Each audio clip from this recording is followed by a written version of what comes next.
아직은 겨울이라 할 수도 없고 가을이 갔다고 할 수도 없습니다.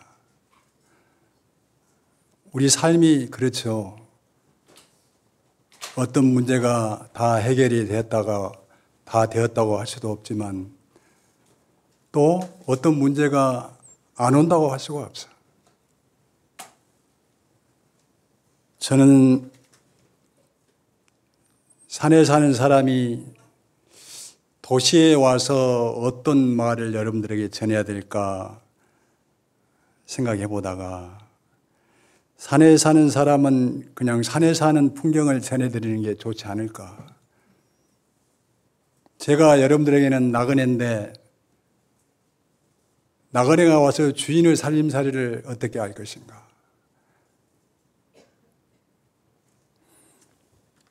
그래서 그냥 이것도 무슨 말이 되는가 모르겠는데 내 수준에 맞는 거니까 듣기 싫으면 아니 들으면 되고 들을만 하다면 산에 사는 부족한 사람들도 가치가 있구나. 그렇게 생각하면 또 그런 대로 한 끼 밥이 되는 거죠.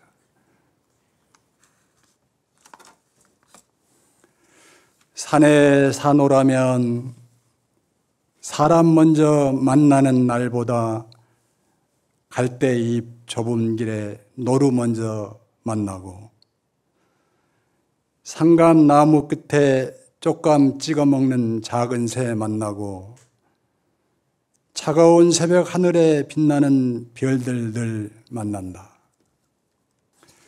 산숲이 주인이들 만나고 떠나면 늘 나그네 찾기 마련. 그때야 낯선 이도 간혹 지나가고 기억해야 하는 이도 덜어 지나간다. 사람들의 만남보다 산에 사는 나무 숲길잎 그 낙엽 가득 뒤집어 쓰고 적당한 소리로 다 통하는 그 순한 것들 함께 사노라면 산에 사는 기쁨이 너무나 감사해. 너무나 감사해. 이 기운 나누러 서울 왔구나. 나 오늘 산의 삶 나누러 서울 왔구나. 그래서 오늘 드릴 거를 다 드렸습니다.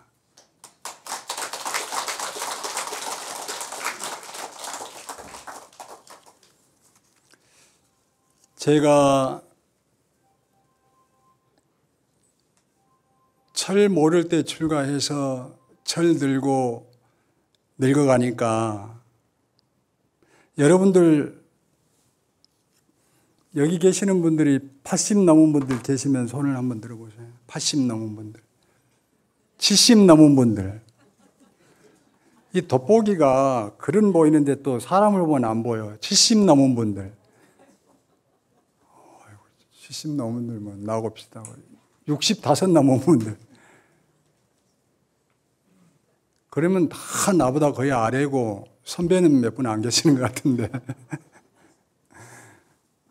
아무튼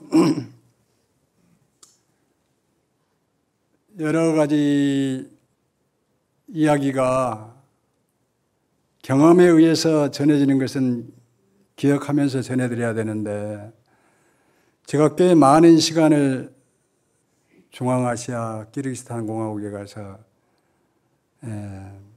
우연한 인연이 되어서 시작했던 일들이 한 26, 7년 그렇게 사회봉사활동하는 경험이 있었습니다.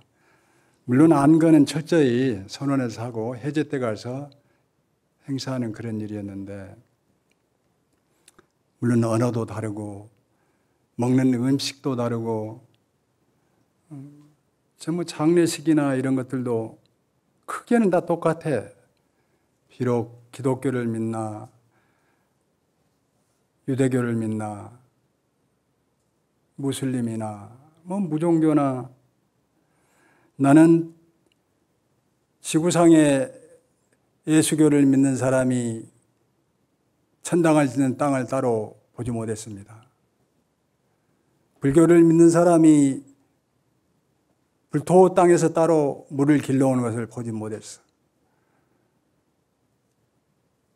로마교를 믿는 사람이 허공에 다른 상을 세우는 것을 보지 못했습니다. 다 먹는 음식과 문화와 인종과 언어와 수만 년 살아온 행위는 달라도 그것들을 온전히 안고 있는 것은 이 거룩한 대지야.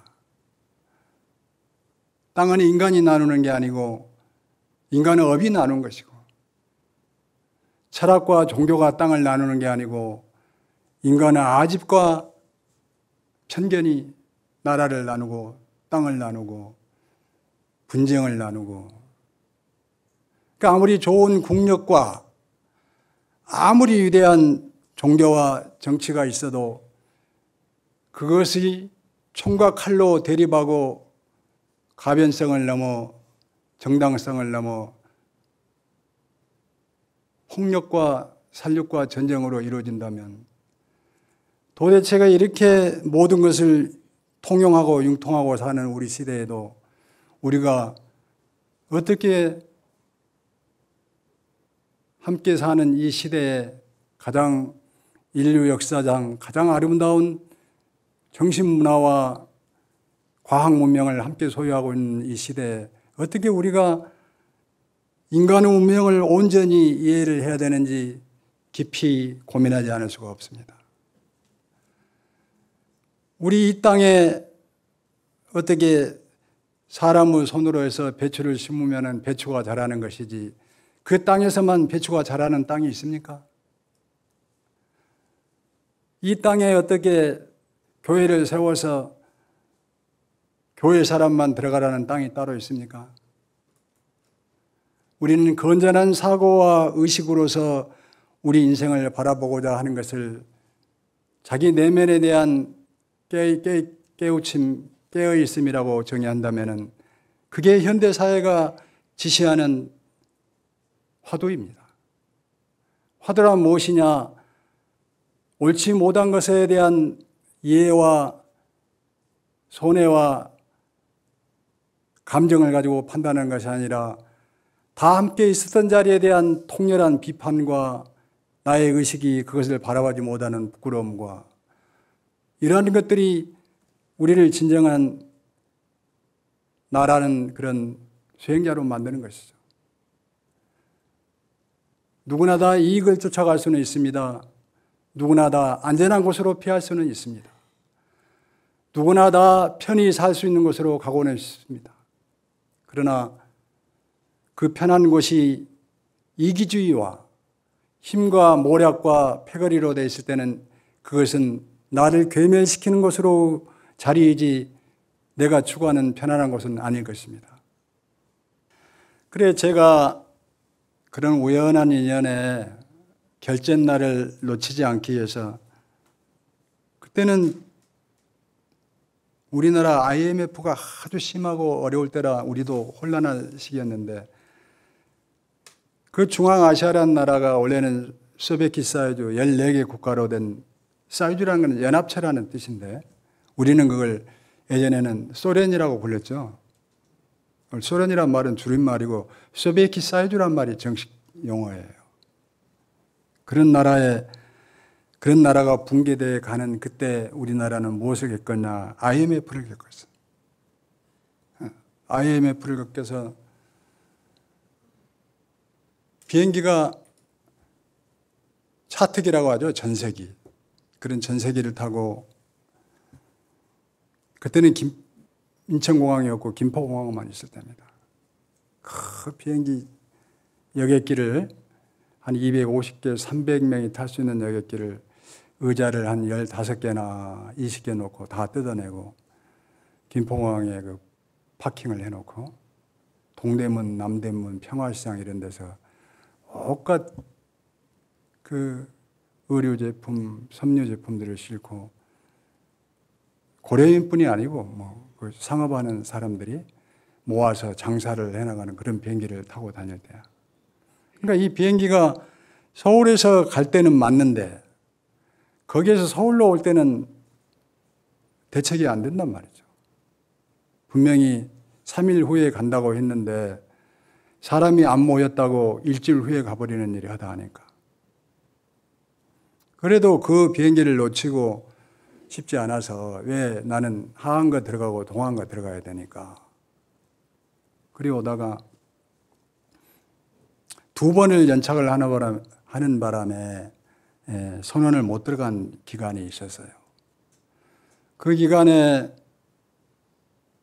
무엇을 하고 싶었나 생각해 보니까 남을 도와주는 일도 중요하지만 선원에서 또 당신을 위해서 수십 년 자선하고 치열하게 사는 것도 중요하지만 또 우리 함께 다 바라봐야 되는 그런 큰 시간들이 있는데 그 시간에 대한 것 중에 가장 우리가 가까이 있으면서도 가장 멀리 있는 것들이 무엇일까 생각해 보니까 그게 죽음의 의식이라는 거야.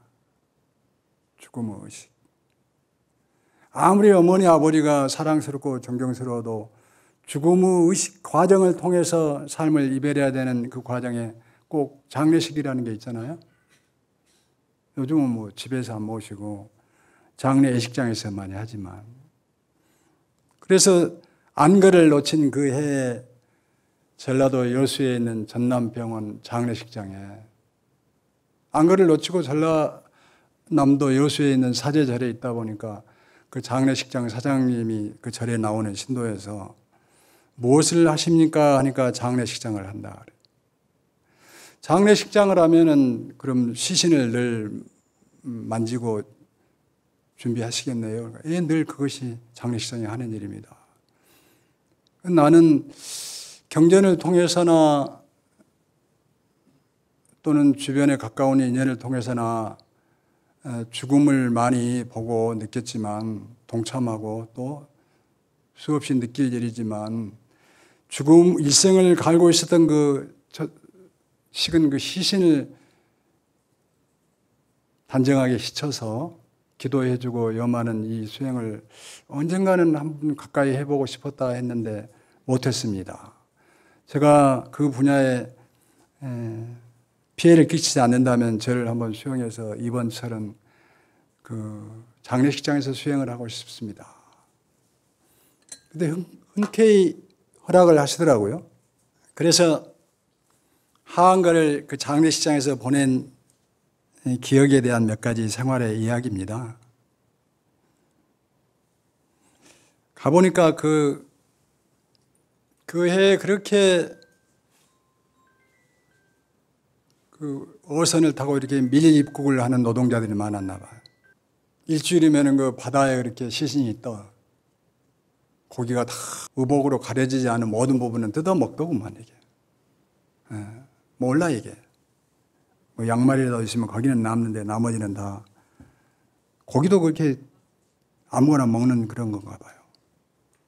그런 시신들이 떠오르면 이제 경찰서에서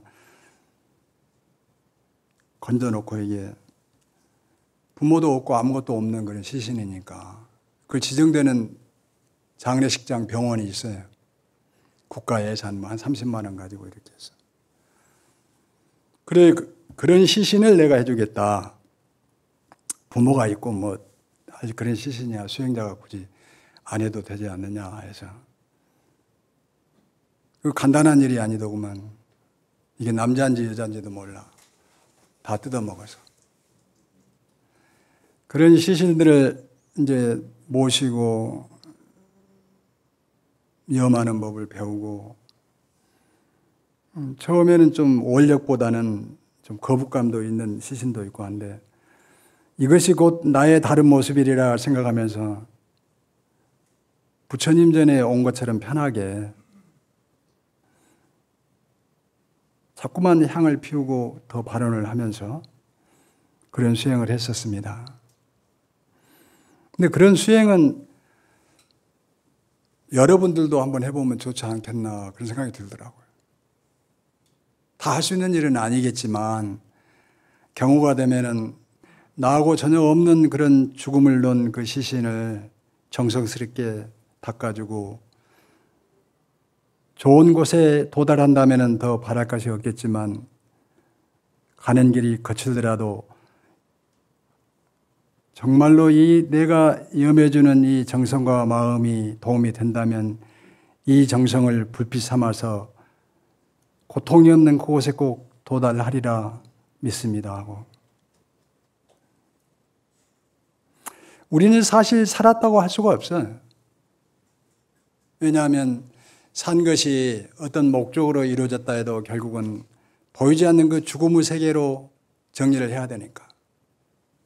그래서 우리 불교를 무상의 종교라고도 하잖아요. 어떤 유추에서 다 완벽하게 쌓아서 거기에 도달하는 사고의식이 아니라 이 끝이 없이 원래 내가 나오기 전에 본래 있었던 그 허망한 자리, 허공의 자리, 더 큰 존재의 자리, 그 자리를 잊지 않고 내가 내 삶을 하루를 정리한다면, 1년을 정리한다면, 또 내 삶이 너무 기뻐가지고 흥분하고 절제하지 못하는 그런 유혹의 자리에 있더라도, 또 정말 괴로워서 내일 내가 무슨 험한 일을 하더라도 인생을 끝내야지 더는 못 견디겠다 하는 이런 악조건이 오더라도 본래 나를 가져오기 전에 있었던 바람의 자리, 계절의 자리, 허공의 자리, 인연이 없던 그 무인연의 자리를 바라본다면 이 소중한 대보살의 몸을 받아온 우리들이 극과 극을 취하지 않고 바른 지혜가 머무르는 중도의 삶을 취할 수 있을 것이다. 그런데 다 듣기만 하지 어떻게 박수가 안 터져 한번. 이러니까 좋은 법사가 안 온다니까. 그런 생활을 하면서 느꼈던 것들은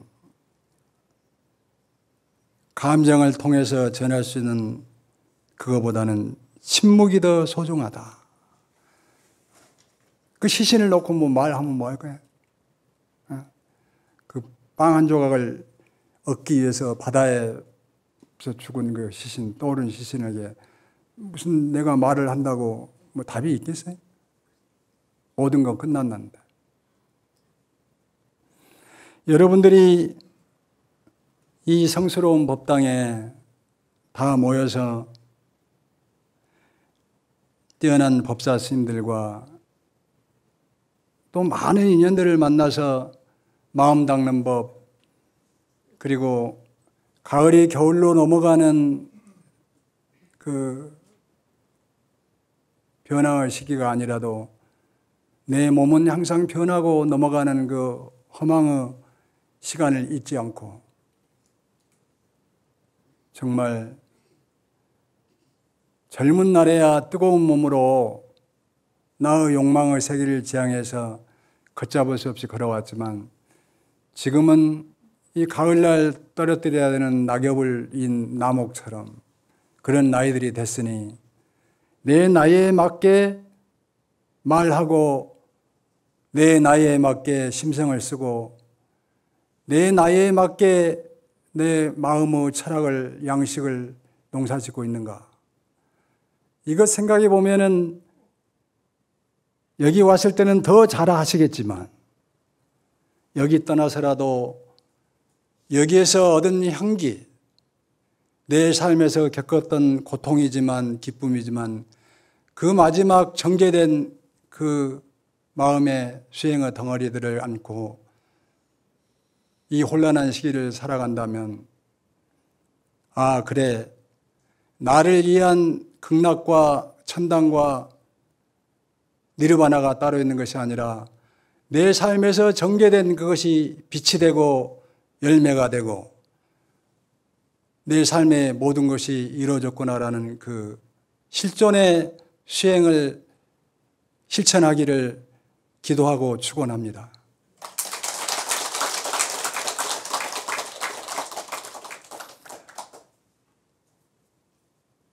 그래 산에 사는 이야기가 다른 쪽으로 가긴 갔는데 산에 살면은 제일 먼저 오는 게 봄, 여름, 가을, 겨울 없이 내가 사는 천자면은 그렇게 바람이 세.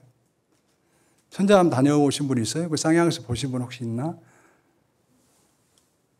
안면도 있는 분 같기도 하고. 800여 년이 넘은 그 아름다운 나무가 큰 스님도 아까 차 한잔 마시면서 나도 한 번은 보았습니다 하시더라고요.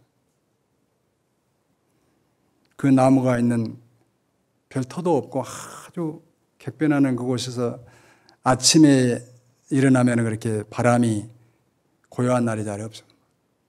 어떤 겨울에는 그냥 그 예전에 전기도 안 들어왔을 때 우리 스님 모시고 살 때는 도량사가로 나가면 그 토기화가 아마 몇 장씩 날아가지고 떨어져 있을 정도로 바람이 세니까.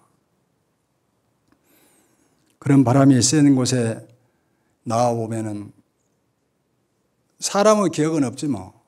이렇게 거칠고 추운 그 바람을 맞이할 때 그제 1년 전에 어떤 놈을 미워했는데 저놈을 어떻게 해봐야 될지는 생각은 없어. 이놈이 오는 기운이 너무 강하니까. 또 좀 산 등 넘어서 그 갈대숲 산죽거리로 이렇게 가다 보면 1년 전에 내가 좀 해결하지 못한 그 무엇을 찾아서 그걸 받아내야지라는 생각은 없어. 왜냐하면 산죽길이나 산길은 비록 한국에 있는 산이지만 바로 보지 못하면 넘어지고 엎어지니까. 실존이란 무엇이냐? 애것에 대한 것에 대한 허망하고 잘못된 욕망과 번뇌가 아니라 내 앞에 놓여 있는 것을 바로 바라보는 그 지혜. 아무리 내가 나를 고통스럽게 했어도 애것을 붙들고 있으면 어쩌자는 거예요. 또 오지도 않은 망상을 하루 종일 가보지도 않으면서 망상만 피고 있어도 안 되는 일이 아니에요. 그래서 참선하는 선원에서 가장 중요한 자세는 무엇일까 생각해 보면은 누구나 다 그렇겠지만 성격과 여러 가지 행위가 틀려도 실존하는 그 자리를 뚫어져라고 집중해서 바라보는 것이. 눈으로 뭐 사물을 바라보라는 게 아니고 온전하게 되어 있는 나의 그 주인공을 바라보려고 하는 그 에너지. 그게 고통스럽거든. 무릎은 쑤시고. 처음에 그 젊은 날에 승려가 돼가지고 3위 때부터 선방을 떼들어갔는데 그 뜨거운 욕망과 치고 날던 막 운동으로 달려는 몸들이다 보니까 더 아파. 이렇게 뛰고 움직이고 막 자기를 과시하고 하는 그 젊은 몸이 모든 걸 놓고 조용히 앉으라니까 어디부터가 거부를 해?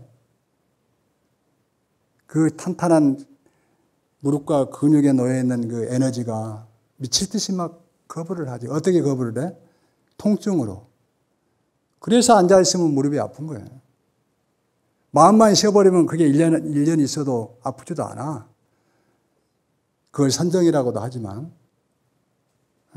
왜 아픈가? 내가 가져왔던 신구의 삼업이 치열한 그것을 벗어나려고 하니까 이놈이 붙드는 거예요. 어디에서 활동을 해서 신구이가? 내 몸에서 활동을 했잖아요. 그래서 자선하는 자세의 가장 중요한 것은 몸이 가지고 있는 에너지보다 몸을 받아내기 이전에 나의 주인공을 바라보는 그 에너지가 더 강해야 된다. 처음에는 이놈이 싸워.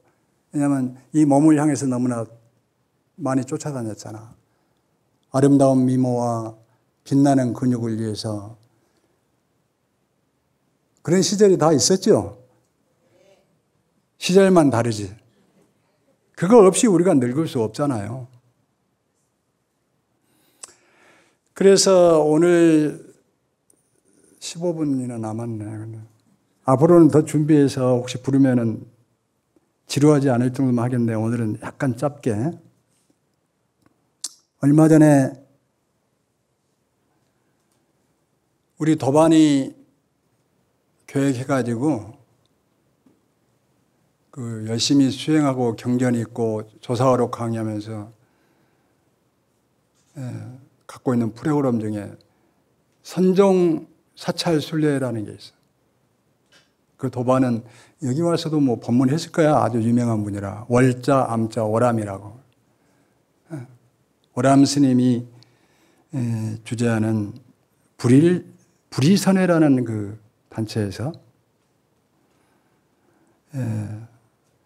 조사 스님들 선종만 참배하고 거기에서 그 선사들이 어떤 가르침을 주고 행화했는가라는 그런 도량만을 참배하는 선종순례라는 게 있어요. 거기 한번 참여해서 다녀왔습니다. 갔더니 무문 스님, 달마 스님, 2조, 3조, 4조, 5조, 홍인 스님, 6조 해능 선사 쭉에서 이제 8박 9일간 다녀왔는데 거기에 다녀오면서 거기에 대한 이야기를 오늘 좀 들려볼까 했는데 그것도 준비가 좀 정확하게 소재가 아니었는데 마침 예전에 처음 선원에서 정진하다가 우리 돌아가신 송강사 방장 현봉 대종사께서 그 대전선사 반야신경이라는 주제로 책을 낸 게 요즘에는 선에서 말하는 반야신경 그 책을 한번 제 방에 많은 납자스님들이 본 기억이 있어요. 거기에 이런 아주 참선하고 삶을 살아가는 아름다운 식구로서 기억에 남는 그런 시가 있어서 하나 뽑아왔습니다. 시대는 남당 시대야.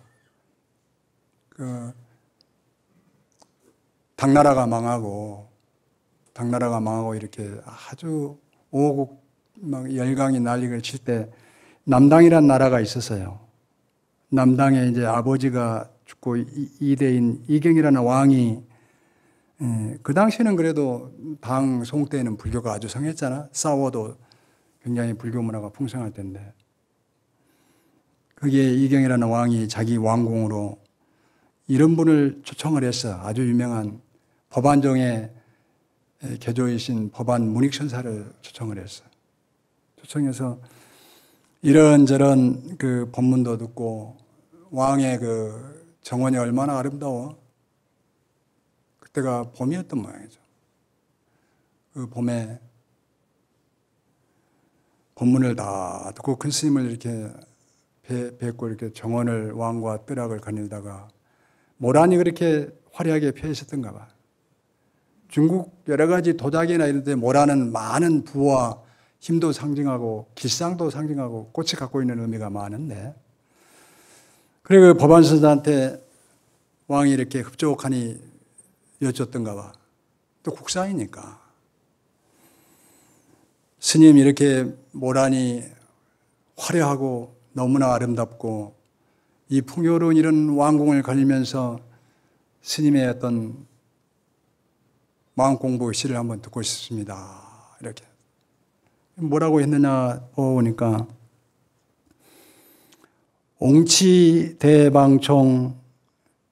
유래치부동 발종금일백 화사거년홍 염해수초로 형영축만풍 하수대영락 연우시지공 옹치대방총이라는 말은 가사자락 걸치고 꽃숲을 마주하니 유래치부동 말미암아 온 뜻이 서로가 같지 않네. 발종급일백 머리털은 오늘을 쫓아 휘어지는데 화사 그 년홍 꽃은 예년처럼 붉게 피는구나.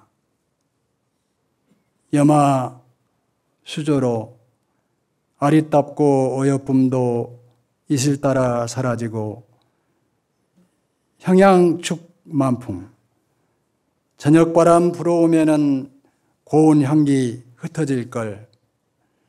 하수대영락 하필이면 잎이 닿아진 그때가 되어야만 모든 것이 덧없어 허무한 줄 알겠는가.